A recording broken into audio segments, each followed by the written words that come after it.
ചൊവ്വാദോഷത്തിന്റെ പേരിൽ പെൺകുട്ടികളുടെ കല്യാണം നടക്കാത്ത നാട്ടിൽ സുനിത വില്യംസ് അതാണ് ചൊവ്വയുടെ ഇടയിൽ നിന്ന് അല്ലെ, നക്ഷത്രങ്ങളുടെ ഇടയിൽ നിന്നാണ് വന്നത്. ഈ രാഹുകാലം ഒക്കെ നോക്കിയല്ല ആണോ അവർ പുറപ്പെട്ടതെന്നൊക്കെ ചില ആളുകൾക്ക് സംശയം ഉണ്ടാവും. ഇന്നലെ രാവിലെയൊക്കെ ചില ആളുകൾ നോക്കും 3:27 നല്ല ഗൃഹപ്രവേശനത്തിലുള്ള സമയമാണോ എന്ന് നോക്കുന്നുണ്ടാവും. ഇതൊക്കെ വെറും സാങ്കല്പികമായിട്ടുള്ള കാര്യങ്ങൾ, മനുഷ്യന് ആശ്വാസം കൊടുക്കുന്ന ചില കാര്യങ്ങളായിരിക്കും. പക്ഷേ എങ്കിൽ പോലും ശാസ്ത്രലോകത്തിന്റെ വളർച്ച നമ്മൾ കണ്ട് ആസ്വദിക്കണം.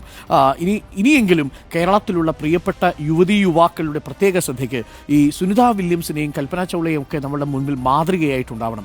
അവർക്കൊക്കെ പോകാൻ പറ്റുന്ന ലോകം, അവരൊക്കെ എത്തിച്ചേരുന്ന ലോകം, അതൊക്കെ നമുക്ക് ആവേശം നൽകുന്നതാണ്. അവർ മടങ്ങി വരുന്ന ലോകം, അതിനെക്കുറിച്ചൊക്കെ നമുക്ക് വലിയ ബോധം ഉണ്ടാവണം.